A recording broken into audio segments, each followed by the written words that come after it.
Nhasi tiri kuno kuunit J pamashops apo takanzwa kuti kuna baba varipo vanogara mucanopy, ndo vatauya kuti tive tinokurukura navo tinzwe kuti chii chakaita kuti vagare mucanopy. Makadi baba? Ndakasimba mene muri sezve. Aiwa, tinofara hedu. Zvakanaka. Right. Ungatipo here zita renyu? Ndonzi Jordan Phiri. Jordan Phiri. Alright baba. Mungave mune makore mangani? Ndine 47 years. 47. Right. Alright baba. Tiri kuona kuti makagara mucanopy yomotikari munhu mamuri kurara. Ndizvozvo. Sekunzwa kwatakaita. Ndizvozvo. So toda kuziva kuti maanengo yakareba sei muchirara mukati? Ndichirara mucanopy umu ndine gore rakutosvika. Rakutosvika? Alright. Musati mauya mucanopy munomu maimbogara kupi? Ndisati ndambopinda mucanopy pane pandairoja.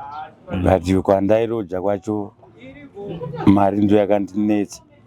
Maibhadhara mari rent? Ndaibhadhara rent, but rent yacho yanga iti dhurei. Yanga iri mari? Yanga iri $30 pamwedzi, asi ndakazokwidzirwa.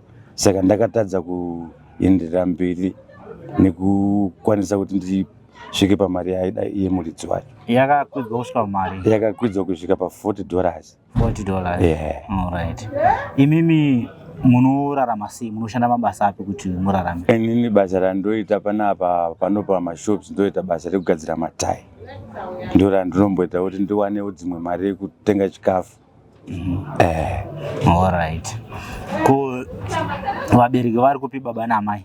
Amai nababa handina, vese vakashaya. Dzimwe hama vangave vakoma vaning'ina kana chii vari kupi? Vese ivavo havapasina, but dzimwewo hama dzangu dziri kuChegutu. Hatinyatso kubatana semabatanirano anofanira kunge tichiita. Alright. Ndanzwa zita renyu pamati munonzi Jordan Phiri.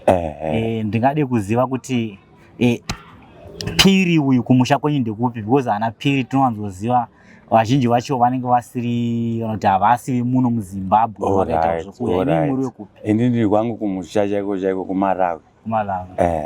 Ndokwamakaberekerwa? Ndokwandakaberekerwa ikoko.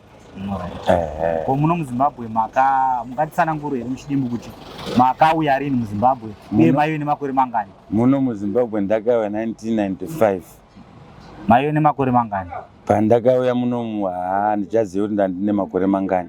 But sekufungidzira kwenyu kuti kufungidzira kwenyu memakura kusvika papi? Ndandakura zvekuti ndandapedzewo form 2. Form 2. Alright. Ndizvozvo. Saka mune chitupa here chemuZimbabwe? Aiwa, chitupa chemuno muZimbabwe handina. Ngakunyeperei ba. Ko chekuMalawi? ChekuMalawi chacho handina futi. Okay, makabva musati matora? Aiwa, ndakauya hangu nepassport, but passport yacho yakarasika. Alright. Asi madetails yenyu munogona kuaziva obvious? Apo ndingakunyeperei handizive.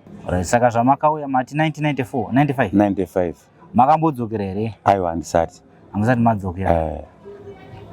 Hama dzenyu dziri kuChegutu dzingave dzingani?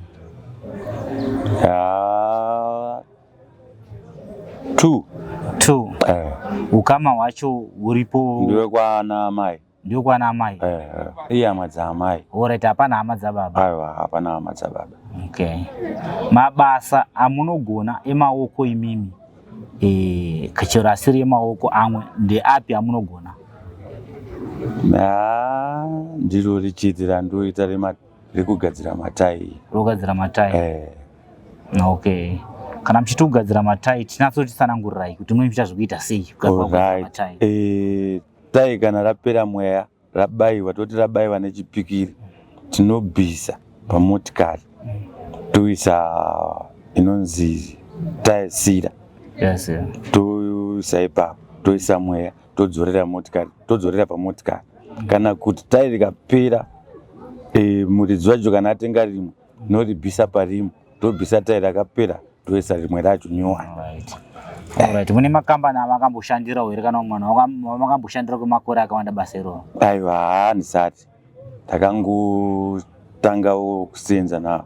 Sekuru wangu vamwe vandaisenza navo. But iwo akashaya zvavo. Alright. Ngatiti kune vatariri vedu vari kuona panguva ineyi, chii chamungade kuti vakubatsirei nacho? Inini pane zvino zvandingade kuti ndibatsirike nazvo, pekutanga ndikawanawo pekugara, kechi2 ndikawanawo mari yekuti ndiwanewo kutengawo iwo matayi, kuti ndionewo kutengesa matayi, marimu, machubhu. Okay.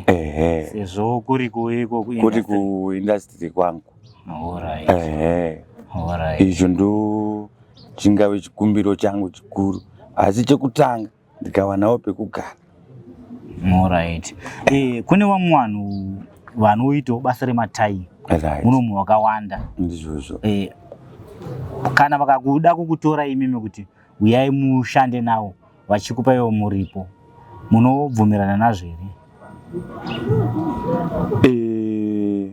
Ndinobvumirana nazvo. Because pano pandiri kuwana kwacho mabasa kunonetsa. Dzimwe nguva ndinowana, dzimwe nguva handiwani. Alright.